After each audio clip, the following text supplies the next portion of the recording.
A man sent your picture to his group chat without telling you, without asking, without running it by you or giving you a heads up, or even considering that this might be information you'd want to have. He pulled up a photo of you, probably one you posted casually, probably one where you weren't even trying, probably the one that hits him hardest.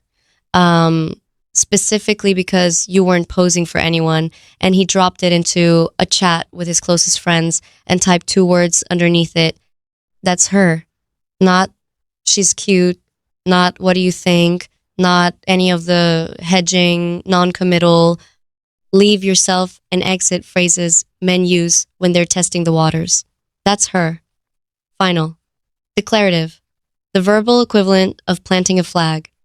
And then he sat back and waited for the chaos because his boys went insane, and they should have, because these are men who have watched him date, watched him leave, watched him maintain a careful emotional distance from every woman who's ever tried to get close. And now they're looking at a photo on their screen that represents the complete demolition of everything they thought they knew about this man's relationship with commitment. And he sent it proudly, not nervously, not tentatively, the way someone shows you the deed to a house they just bought, like, this is mine. This is decided, I'm telling you, not asking you. And I need you to understand what this means in the context of who this man has been, because the weight of this gesture is invisible unless you know his history. This is a man who has kept women at arm's length his entire adult life.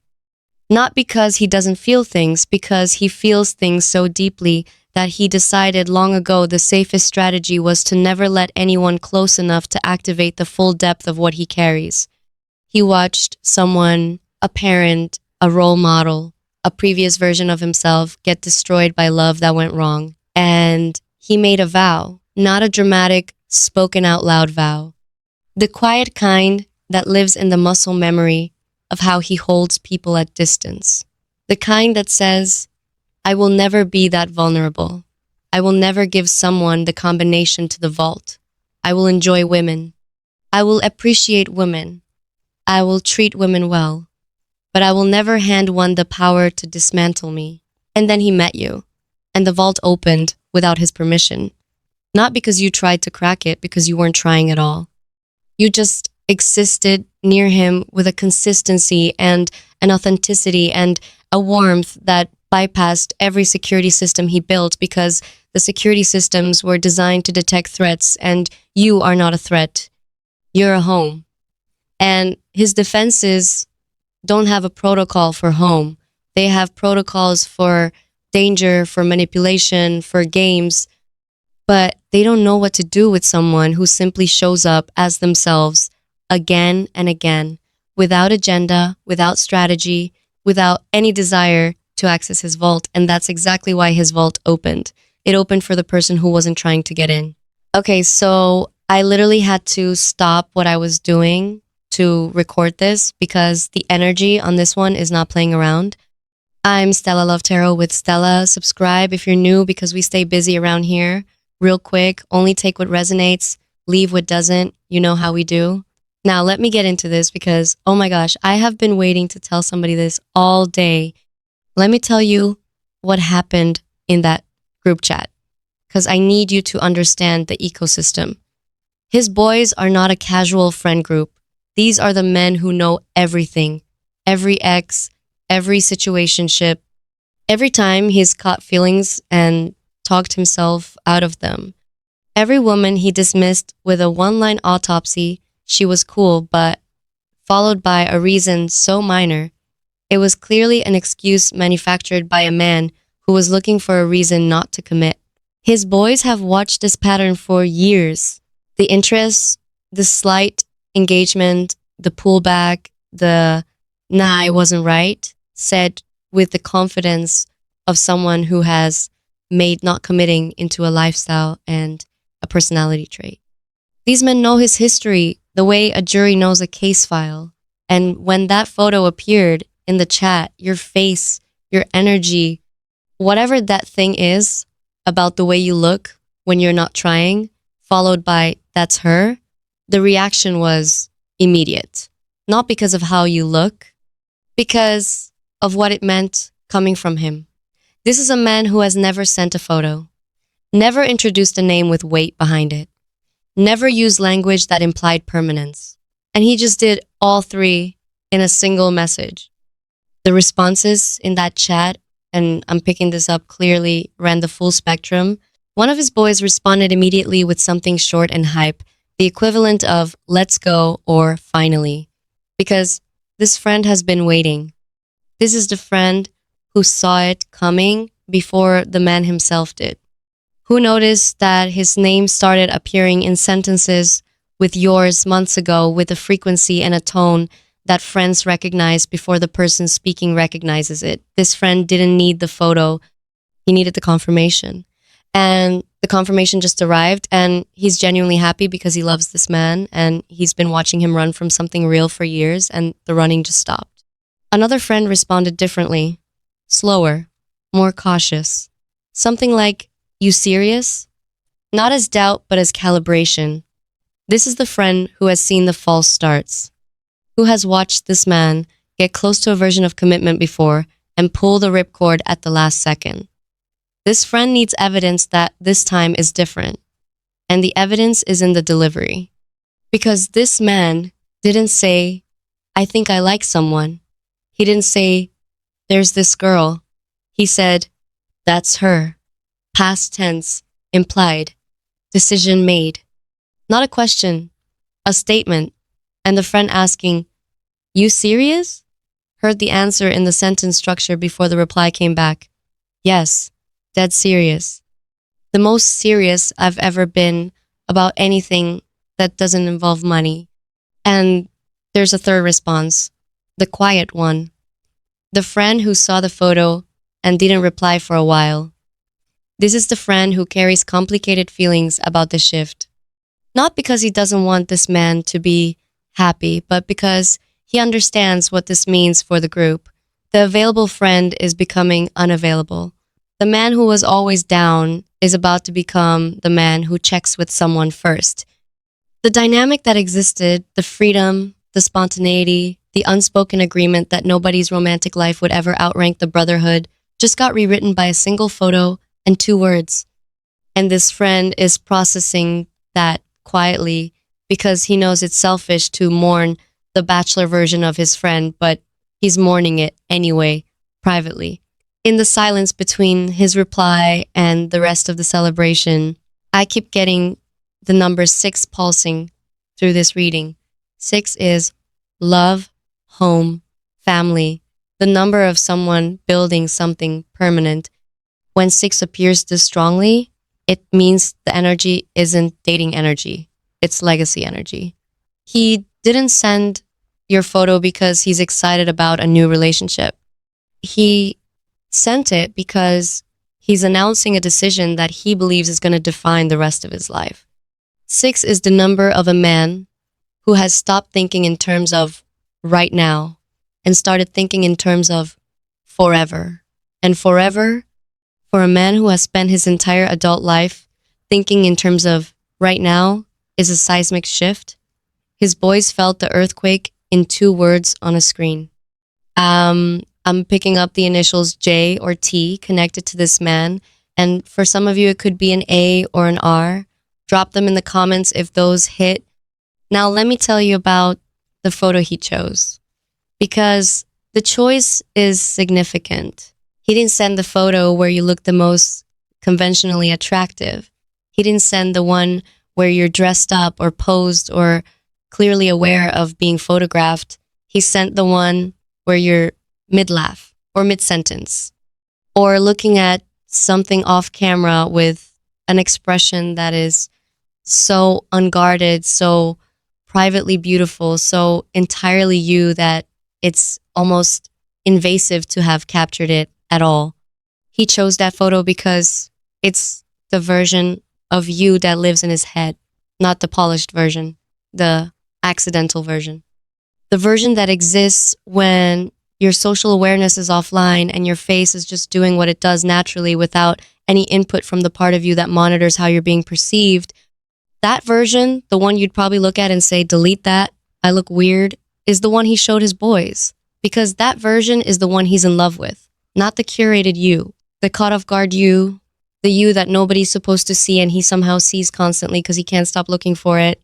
I'm getting strong Taurus and Leo energy around this man, the provider and the proud, someone who doesn't do anything halfway when he's in, the world knows he's in.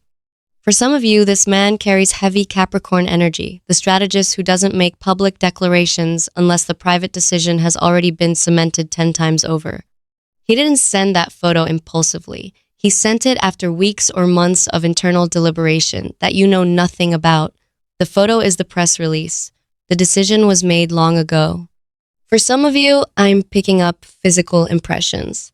A man whose smile changes when he talks about you wider, less controlled, showing teeth he usually keeps behind closed lips.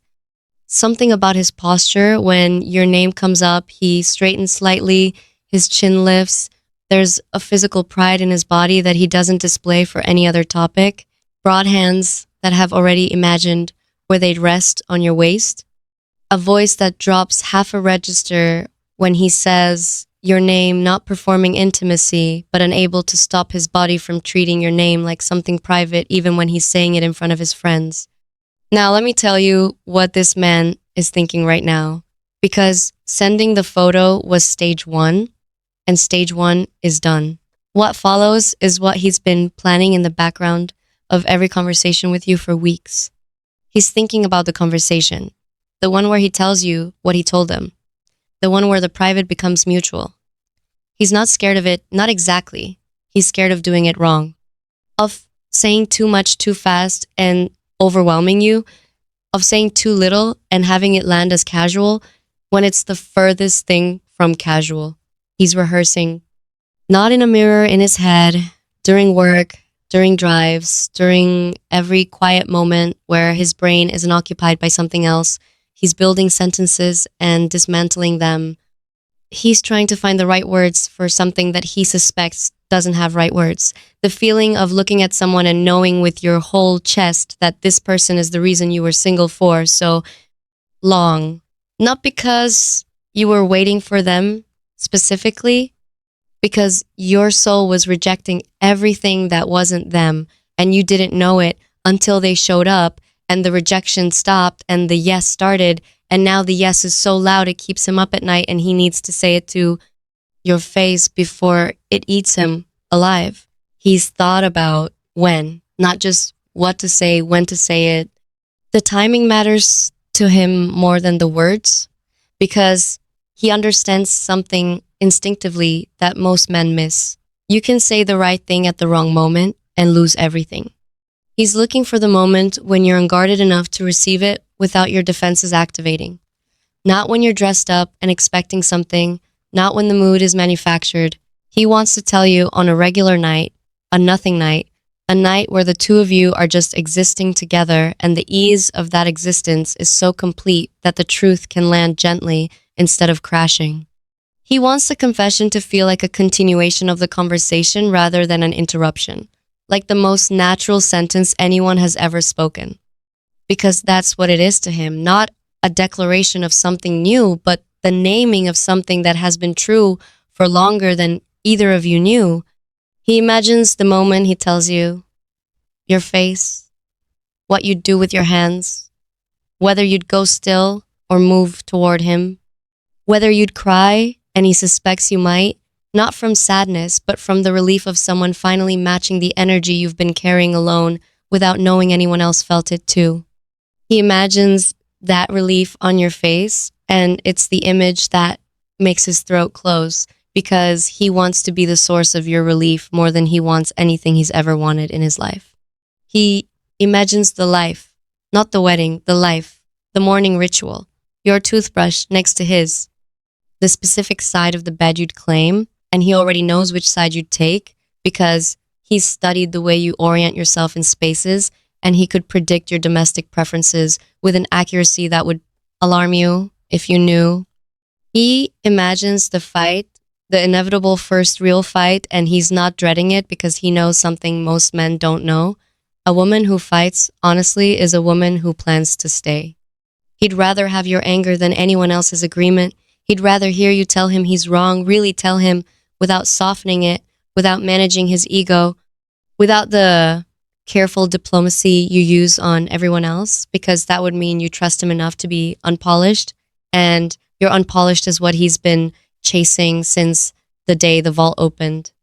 He imagines cooking for you, not because he's a great cook, because feeding someone you love is the most primal act of devotion a man can perform, and he wants his hands to be the hands that nourish you. He imagines grocery shopping with you, and the domesticity of that image is so powerful. It makes his chest hurt because it represents the opposite of everything he used to want, and the fact that everything he used to want now seems empty compared to pushing a cart next to you in fluorescent lighting tells him exactly how real this is. The desire, and I need to be direct because it is pounding through this reading, this man has been containing a physical wanting so intense that the containment itself has become a daily discipline.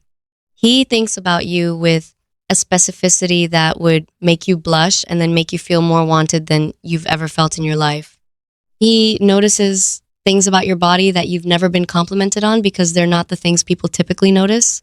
The curve where your neck meets your shoulder, the way your back arches slightly when you stretch, the specific way your hips move when you're walking without awareness, that natural, unself conscious motion that is more devastating to him than any deliberate attempt at attraction could ever be.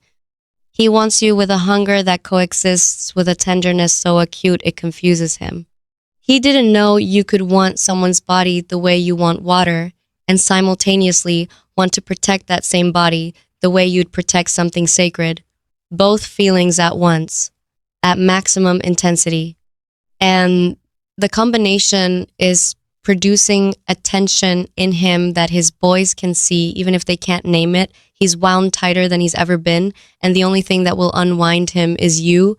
The jealousy since sending the photo, it has intensified because the act of declaring you to his boys made you more real, more claimed, more his in a way that hasn't been formalized with you yet.